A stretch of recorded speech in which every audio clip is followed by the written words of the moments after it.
Troisième question. Donc ta galerie existe, alors moi de ce que je vois, hein, ta galerie existe maintenant depuis 1 an, C'est ça. a priori.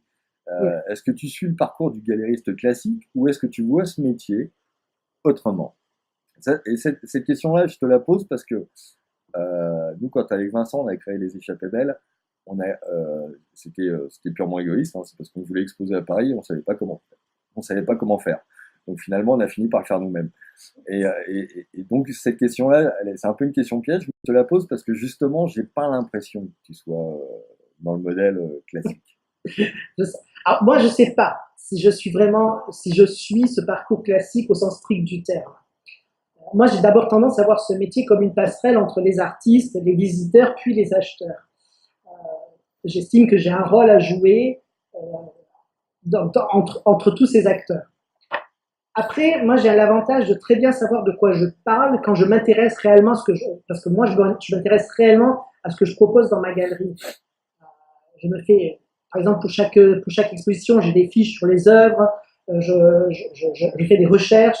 Il m'arrive de travailler pour certaines expositions en collaboration avec une historienne de l'art.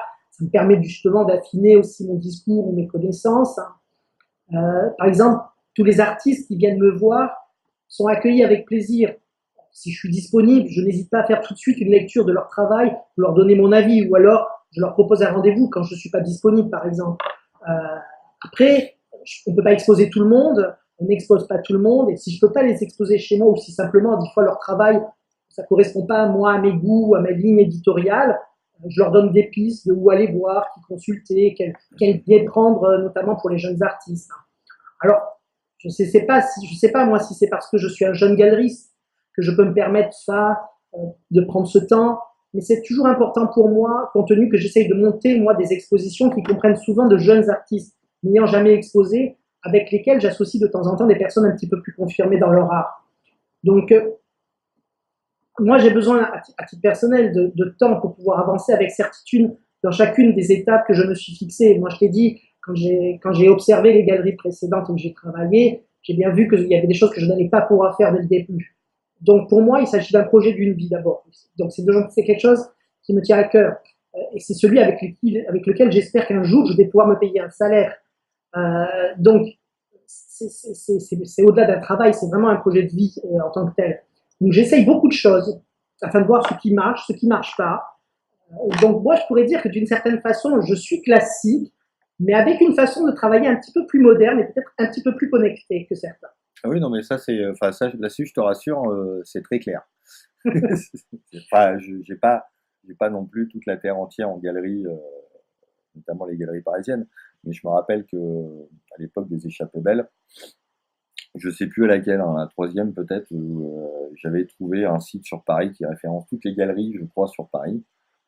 Et j'envoyais le dossier de presse à toutes les galeries pour les inviter, ne serait-ce qu'au vernissage, quoi. Je voyais bien, si tu veux, que le fonctionnement était pas identique, notamment par rapport aux outils dits modernes, en tout cas de communication, euh, qui sont soit utilisés de manière institutionnelle, mais ça manque de corps, ça manque d'âme sur leur communication. Enfin, je trouve, hein, moi personnellement. Et Donc ça pourtant, m'intéressait. La manière dont toi, communiques, dont tu gères effectivement ta phase de test, enfin, ouais, ça fait une espèce de laboratoire galériste en fait. c'est ça, moi je me considère encore oui, c'est un laboratoire encore, oui. Ah ouais, non mais c'est intéressant et du coup ça permet de faire plein de choses nouvelles, par erreur ou par volonté en tout cas. Tout à fait.